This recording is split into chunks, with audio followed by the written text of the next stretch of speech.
Pemirsa, diperlukan langkah proaktif dalam menetralkan residu-residu politik, terlebih tahapan pemilu masih berlangsung hingga Oktober 2024. Demikian ditegaskan Presiden Joko Widodo dalam arahannya pada acara Rapat Pimpinan TNI dan Polri tahun 2024 bertema Siap Wujudkan Pertahanan Keamanan untuk Indonesia Maju di GOR Ahmadiyani Mabes TNI Cilangkap, Jakarta, Rabu 28 Februari 2024.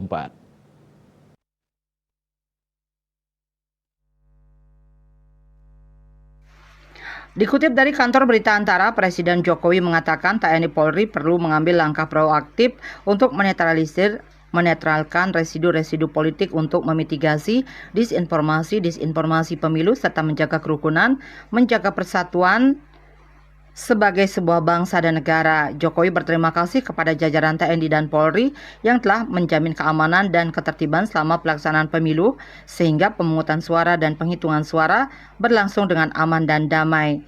Dia mengakui memang ada dinamika dan riak-riak dalam penyelenggaraan pemilu, namun menurutnya hal tersebut wajar dalam berdemokrasi.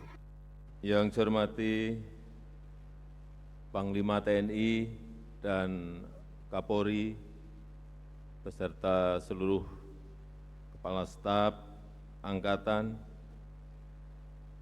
para peserta Rapim TNI Polri yang saya hormati Bapak Ibu hadirin undangan yang berbahagia.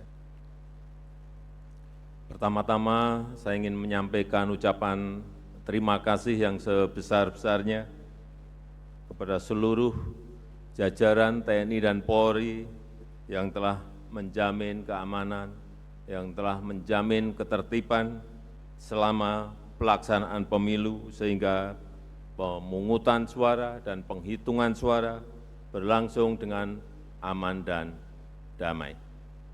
Walaupun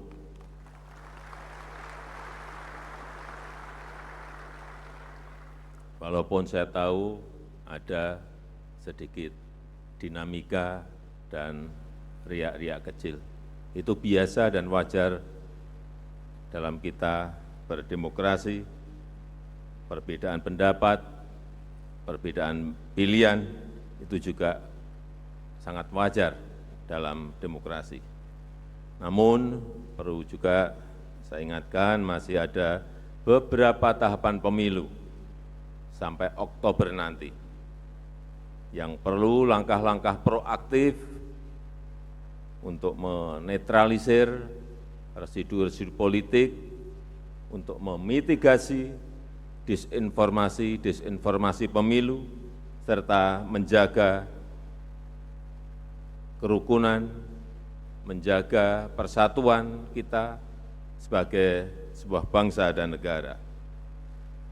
Jajaran TNI Polri yang saya banggakan, yang saya cintai, tantangan yang kita hadapi. Bali Post melaporkan.